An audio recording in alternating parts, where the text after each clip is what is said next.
पहले यही असदुद्दीन ओवैसी बोले कि मैं टीआरएस के कार का ड्राइवर हूं, और अकबरुद्दीन ओवैसी साहब ये बोले कि मैं जिसको चाहे उसको तख्त पर बिठा सकता हूं, जिसको चाहे उसको तख्त से लिटा सकता हूं।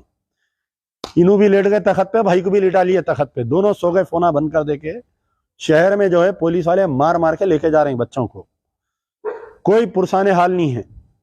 कितनों की गिरफ्तारी हुई, अभी तक कहाँ रखे, माँ बाप परेशान, फोन कर रहे हैं, 2:30 बज रहे रात में अभी तक हम, और कोई ऑफिसर फोन नहीं उठा रहा मालूम करने के लिए। हम जब कॉल कर रहे हैं, मैं अभी पूरा आपके पुराना पुल, कारवान, आपके झिर्रा से, शालीबंडे से, फलकनुमा से, संतोष नगर से, बाबा नगर से पूरा फिर लेते आया मैं हर मुकाम पर।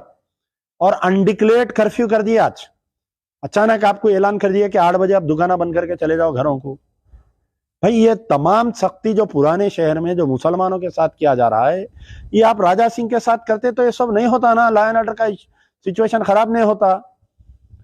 पुलिस के आला अहदेदारों से मेरी गुजारिश है कि आप जाके चीफ मिनिस्टर से, उनके बेटे केटीआर से बोलिए आप कि साहब ये बहुत ही नाजुक मसला है मुसलमानों के लिए, उनके पैगंबर के ऊपर राजा सिंह बनाया, हमको राजा सिंह को अंदर डालना जरूरी है।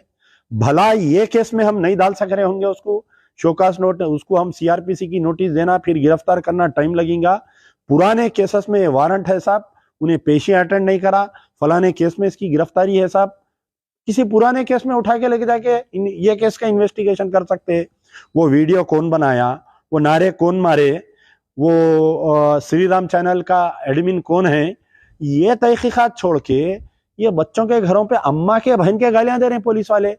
कौन इख्तियार दिया बच्चों के, अगर कोई बच्चा गलती करा तो उसके घर का दरवाजा तोड़ो बोल के, कौन सा आईपीसी लॉ है, कौन सा सेक्शन है, कौन सा कानून है, आप बताइए, मैं सवाल कर रहा हूं मैं।